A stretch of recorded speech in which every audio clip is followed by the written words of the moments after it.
Teamwork skills ဆိုတာဘာလဲဘလောက်ပဲထူးချွန်ထက်မြက်တဲ့သူဖြစ်ပါစေလူတစ်ယောက်တည်းရဲ့အားထုတ်မှုနဲ့ရနိုင်တဲ့အောင်မြင်မှုဟာအကန့်အသတ်ရှိပါတယ်ဘဝရဲ့ကြီးမားတဲ့အောင်မြင်မှုတွေဆိုတာလူတစ်ယောက်တည်းဖန်တီးခဲ့တာမဟုတ်ပါဘူးစီးလုံးညီညွတ်တဲ့အသင်းအဖွဲ့ team တစ်ခုရဲ့စွမ်းအားနဲ့ဖန်တီးခဲ့ကြတာပါဒါကြောင့်မလို့ယနေ့ခေတ်မှာ teamwork skills အဖွဲ့အစည်းနဲ့ပူးပေါင်းဆောင်နိုင်စွမ်းဟာမရှိမဖြစ်လိုအပ်တဲ့အရေးကြီးဆုံး soft skill တစ်ခုဖြစ်လာပါတယ်ဒါဟာအတူတူထိုင်လုံးနေုံတင်မဟုတ်ပဲထိရောက်တဲ့ဆက်သွယ်ပြောဆိုမှုအပြန်အလှန်နားထောင်ပေးမှုတာဝန်ယူတတ်မှုနဲ့ယုံကြည်မှုတည်ဆောက်နိုင်မှုစတာတွေအားလုံးပေါင်းစပ်ထားတဲ့စွမ်းရည်ဖြစ်ပါတယ်ဗျာ။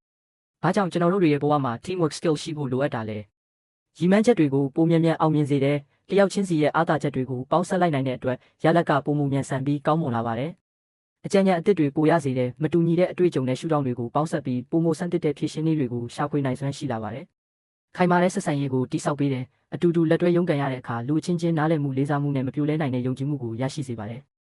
Career growth လုပ်ငန်းခွင်တိုးတက်မှုအတွက်အရေးကြီးတယ်။အလုပ်ရှင်တွေကတယောက်တည်းအစွမ်းပြနေသူထက်အဖွဲ့အစည်းနဲ့တဟဇာတာဖြစ်လက်တွဲလုပ်ကိုင်နိုင်သူကိုပိုတန်ဖိုးထားပါတယ်။စိတ်ဖိစီးမှု stress ကိုလျော့နည်းစေတယ်။ကြီးမားတဲ့တာဝန်တွေကိုမျှဝေလုပ်ဆောင်နိုင်လို့တယောက်တည်းပြီးနေမဲ့ PR တွေကိုလျှော့ချသွားစေပါတယ်။ Teamwork skills ကောင်းမွန်အောင်ဘယ်လိုတည်ဆောက်မလဲ။ The communication skills ကိုမြင့်တင်ပါကိုယ့်ရဲ့စိတ်ကူးနဲ့အချက်လက်တွေကိုအသင်းသားတွေစီရှင်းရှင်းလင်းလင်းမျှဝေပါမရှင်းလင်းတာရှိရင်လည်းရိုးသားစွာမေးမြန်းပါ။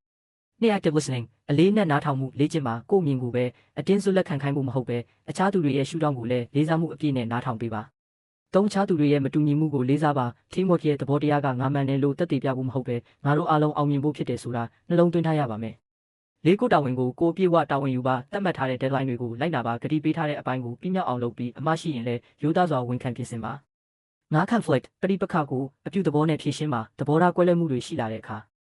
လူကိုပုဂ္ဂိုလ်ရေးအရာတိုက်ခိုက်ခြင်းမလုပ်ဘဲဖြစ်နေတဲ့ပြဿနာကိုပဲအာရုံစိုက်ပြီး win-win solution ကိုရှာဖွေပါ။အခြားသူတွေကိုကူညီတတ်တဲ့စိတ်ထားရှိပါကိုတယောက်တည်းထင်ပေါ်ဖို့ထက်ထင်းတစ်ခုလုံးအောင်မြင်ဖို့ကိုဦးစားပေးပြီးလိုအပ်နေတဲ့အသင်းသားကိုဖေးမကူညီပေးပါ။အနှစ်ချုပ်ပြောရရင် teamwork skills ဆိုတာအလုပ်ကိုပိုမိုထိရောက်စေရုံတင်မကပဲအပြန်အလှန်ယုံကြည်မှုတွေကိုတိစောက်ပေးပြီး leadership ခေါင်းဆောင်မှုစွမ်းရည်ကိုပါတွဲလျက်တိုးတက်လာစေတဲ့စွမ်းရည်ဖြစ်ပါတယ်။အလုပ်ခွင်မှာတင်မကပဲဘဝရဲ့အောင်မြင်မှုပန်းတိုင်တွေစီအတူတူရှောက်လန်းနိုင်ဖို့လက်တွဲညီညီပူးပေါင်းဆောင်ရွက်တတ်တဲ့အရေးသွေးကိုဒီနေ့ပဲတူတူပြိုးထောင်လိုက်ကြရအောင်ဗျာ။ဗီဒီယိုလေးကိုအဆုံးထိကြည့်ပေးလို့ကျေးဇူးတင်ပါတယ်။ဒီအကြောင်းအရာလေးကမိတ်ဆွေတို့အတွက်အကျိုးရှိစေတဲ့ဆိုရင် share ပြီးမျှဝေပေးခဲ့ပါဦးနော်။နောက်ထပ်ဘလို့အကြောင်းအရာမျိုးတွေကိုသိကျင်လဲဆွေးနွေးစေချင်လဲဆိုတာ comment မှာရေးခဲ့ပေးလို့ရပါတယ်။အားလုံးပဲအောင်မြင်တဲ့ဘဝခီးလမ်းကိုပိုင်ဆိုင်နိုင်ကြပါစေ။မေတ္တာဖြင့် Corporate Learning Institute